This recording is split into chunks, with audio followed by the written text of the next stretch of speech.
Hola chicos, espero se encuentren muy bien el día de hoy. En este video veremos varios temas, así que pongan mucha atención. Antes de comenzar con el siguiente video, les daré la palabra del día. La palabra del día es ultimátum. Conflictos internacionales. México ha pasado por dos grandes conflictos internacionales, que son la separación de Texas y la guerra contra los Estados Unidos de América. Empezaremos hablando sobre la separación de Texas. La independencia de Texas fue un proceso político y militar que se desarrolló en el noroeste de México entre el 2 de octubre de 1835 y el 21 de abril de 1836. La guerra por la independencia de Texas nació tras el declive de la Constitución de 1824, que era de carácter federal, y se instauró un sistema político centralista. Prácticamente, gracias a los conservadores de la época, nos costó Texas, que se dice poco, pero Texas era una gran extensión de lo que era México. Al inicio de estas discusiones había confusión acorde al alcance que querían tener los tejanos. Algunos solo querían que se restableciera la Constitución de 1824, mientras que otros pedían directamente la independencia. Ya para el 2 de marzo de 1826, una convención de delegados tejanos decidió proclamar la independencia.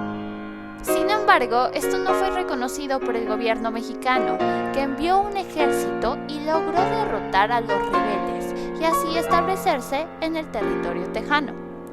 Inesperadamente, los tejanos vencieron al ejército mexicano en la batalla de San Jacinto y tomaron como prisionero al presidente Antonio López de Santa Anna. Este se vio obligado a firmar los tratados de Velasco, que estableció principalmente el retiro de tropas mexicanas de Texas, o sea, prácticamente accedió a la independencia de Texas. Este movimiento estuvo respaldado por el gobierno de los Estados Unidos, porque ellos ya tenían intenciones de absorber el nuevo estado independiente, o sea, nosotros. Las principales consecuencias de este proceso fueron las siguientes. La autoridad del presidente Antonio López de Santa Anna quedó muy debilitada, ya que al ser prisionero en San Jacinto y obligado a firmar los tratados de Velasco, provocó su destitución del Congreso mexicano y fue reemplazado por Anastasio Bustamante. El gobierno estadounidense reconoció inmediatamente la independencia de Texas. Pero el Congreso mexicano no ratificó el Tratado de Velasco y desconoció a Texas como estado independiente, declarándolo en estado de rebeldía. Esto causó las hostilidades entre México y Texas. Para esto, Texas decidió unirse a los Estados Unidos y esto desencadenó una guerra entre México y Estados Unidos que se extendió hasta 1848, pero eso lo hablaremos más adelante. La intervención estadounidense en México. En el momento en que Texas decidió anexarse al país vecino, comenzaron los enfrentamientos. Sin embargo, Estados Unidos ya tenía planes de expansión más brutales.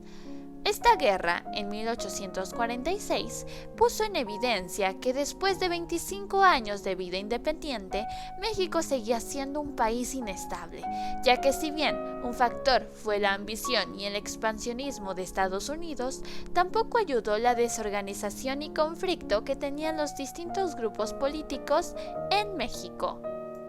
La opinión pública fue un peso muy importante en este periodo, en la toma de decisiones de las autoridades mexicanas. El pueblo mexicano veía mal cualquier actitud pacífica contra Estados Unidos y exigían una respuesta militar que dejara en claro que no se aceptaría la expansión hacia otros estados de la República. A pesar de que el gobierno sabía que no iba a poder defender el territorio de manera exitosa, decidieron enfrentarse a Estados Unidos. Así fue que México entró en una guerra con una declaración formal. Llamaron a las armas a toda aquella persona que pudiera con el papel encomendado.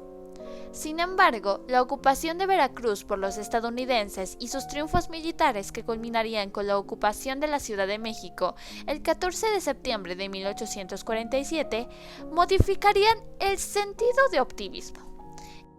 Ese mismo día, Santa Anna renunció a su cargo y dividió al ejército. Lo cierto es que Santa Anna había llegado a un acuerdo con Estados Unidos mediante el cual se comprometía a ceder el camino a los estadounidenses a cambio del apoyo que requería para llegar al poder y mantenerse en él por lo menos 10 años. El 2 de febrero de 1848, los representantes mexicanos se reunieron con el comisionado de paz estadounidense para firmar el Tratado de Guadalupe Hidalgo. Por medio de este documento, Estados Unidos adquirió más de 1.200.000 kilómetros cuadrados del territorio mexicano, que incluían la Alta California, así como los estados actuales de Nuevo México y Arizona. A cambio, México recibió una indemnización de $15 millones. El tratado no solo implicó la pérdida de una porción significativa de su territorio, sino también el reconocimiento de la debilidad de nuestro país frente a Estados Unidos. Este fracaso militar dejó una cicatriz profunda en la sociedad. Una vez más, México se encontraba en una crisis económica y política que haría difícil el camino hacia la construcción de un proyecto nacional sólido. La reforma liberal. La situación en el país era bastante inestable. Si bien ya hablamos del contexto internacional, ahora hablaremos de los dos proyectos de nación que se buscaban para el país. Las principales características del proyecto de los liberales fue la construcción de una república federal que fuera representada por el pueblo. Buscaban el libre comercio con los demás países y también el impulso hacia el capitalismo. Mientras tanto, el proyecto conservador buscaba la creación de un Estado centralista. Estos términos ya los estudiamos en México Independiente. Su proyecto se basaba más en el poder para una sola persona y la protección de las instancias que dominaron al país, incluso en el virreinato. Gracias a estas confrontaciones se dio la Revolución de Ayutla, que fue el inicio para apoyar al proyecto liberal. Recordemos que en aquel entonces nos manteníamos en una república centralista y los liberales buscaban la manera para poder convertir a México en una república federal como lo somos actualmente. Para no hacerles el cuento largo, el proyecto liberal ganó y pudo derrocar la república centralista de Santa Anna, que había sido llamado por los conservadores después del desastre de la compra de territorio por parte de Estados Unidos. En octubre de 1855, una junta de representantes estatales eligió a Juan Álvarez como presidente provisional, quien constituyó un gabinete de liberales puros. Enseguida dio inicio la reforma, con la promulgación de la ley que suprime los fueros militares y eclesiásticos, conocida como la Ley Juárez, que en pocas palabras permitía que los militares y los miembros de la Iglesia fueran juzgados acorde a la ley, lo cual se transformó en igualdad civil para todos. En febrero de 1856 se reunieron los diputados en un congreso constituyente para elaborar una nueva constitución, que fue firmada por los diputados del Congreso el 5 de febrero de 1857. La Constitución hacía valer la libertad de educación y de trabajo, también la inviolabilidad de la propiedad. No se prohíbe el ejercicio de culto alguno. También estaba la abolición de la pena de muerte, la libertad de expresión, la igualdad ante la ley, la soberanía popular y la República Representativa Democrática Federal. La Constitución causó descontentos en el grupo conservador, pronunciándose en su contra al grito de religión y fueros, con el Plan de Tacubaya, que fue escrito en diciembre de 1857, en el que se declaró desconocer la Constitución de 1857 y convocar un Congreso Constituyente para elaborar una nueva Constitución. Posteriormente, Benito Juárez, quien era el presidente de la Suprema Corte de Justicia, asumió la presidencia del país. Los conservadores desconocieron el gobierno de Juárez e impusieron a Zuloaga, quien fue el que promulgó el Plan de Tacubaya, mientras que Juárez estableció su gobierno constitucional en Guanajuato. En el transcurso de la Guerra de Reforma, que viene siendo de 1858 a 1860, Juárez dictó las llamadas Leyes de Reforma en Veracruz en 1859. Estas leyes de reforma traían consigo la nacionalización de los bienes del clero, que en pocas palabras, todos los bienes de la Iglesia pasaban al Estado. Ahora, el matrimonio se considera un contrato civil que debe celebrarse ante las autoridades gubernamentales. También promovía la libertad de cultos y, por último, la separación de Estado e Iglesia. La intervención francesa y la restauración de la República. Tras la victoria de Benito Juárez en la Guerra de Reforma, el nuevo gobierno se buscó un gran enemigo al negarse a pagar las deudas que los conservadores, que eran el bando derrotado, habían contraído con Francia, Inglaterra y España tras la batalla. Después de una serie de negociaciones, España e Inglaterra abandonaron la opción de intervenir en México. Sin embargo, Francia decidió proseguir. Su emperador, Napoleón III, tenía intención de colonizar México e incluso los conservadores mexicanos se habían contactado con diferentes coronas europeas para ofrecer el país a un príncipe extranjero. Es entonces que después de la retirada de las tropas de España e Inglaterra, Francia decide apropiarse de la capital mexicana.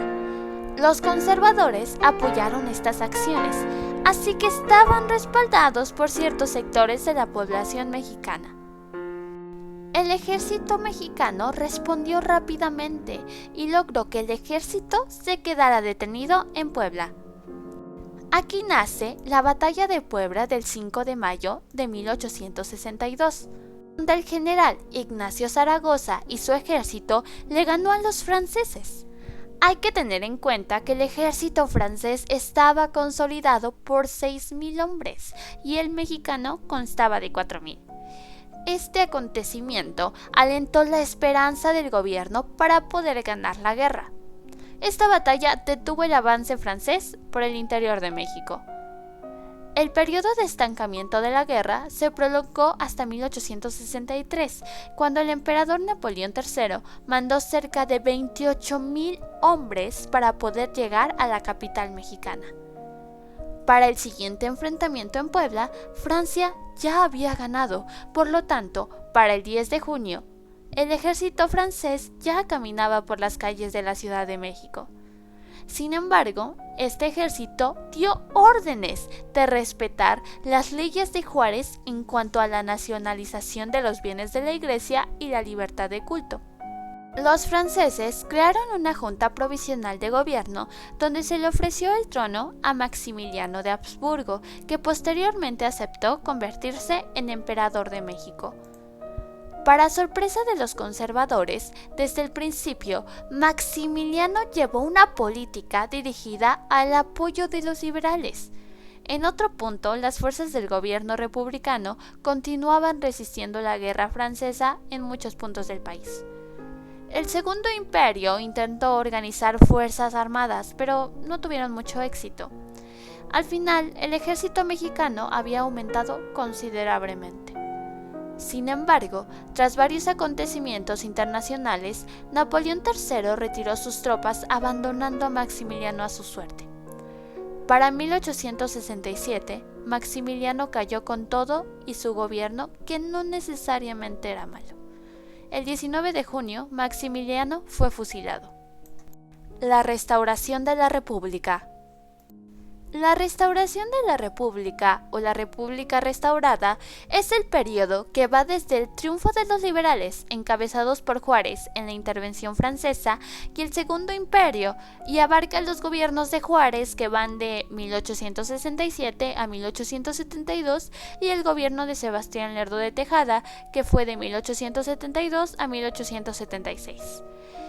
Este periodo implica el triunfo de la Reforma Liberal y el inicio de un México moderno, regidos por la Constitución de 1857. Después del triunfo, en 1867, se convocaron elecciones para elegir a quienes se harían cargo de los poderes federales. Benito Juárez queda a cargo de la presidencia para los años de 1867 a 1871. En este periodo se ampliaron las líneas férreas y restauración de caminos. Sin embargo, esto causó que el endeudamiento del país fuera creciendo.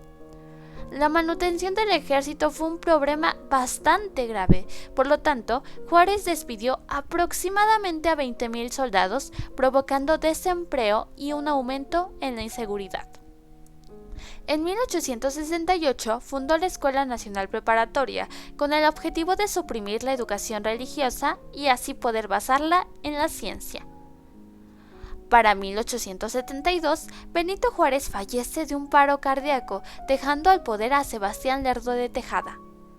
A pesar de que Juárez tenía ideas liberales, él no creía que el país tuviera la suficiente madurez para tener presidentes cada 4 años.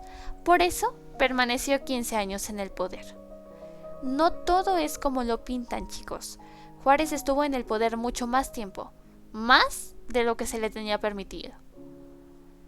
En el gobierno de Lerdo de Tejada no se encuentran muchas acciones memorables, por lo tanto, casi al término de su mandato en 1876, trató de modificar leyes para reelegirse, lo cual no fue bien visto para los mexicanos.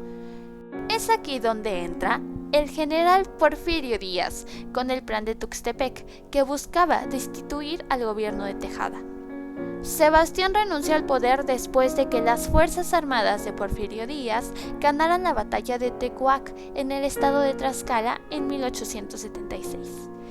Y así se abre un nuevo periodo de la historia mexicana, el Porfiriato. Esto lo veremos en el siguiente video. Y con esto terminamos el video del día de hoy. Estudien mucho, cuídense y nos vemos en el siguiente video. ¡Hasta la próxima! Bye.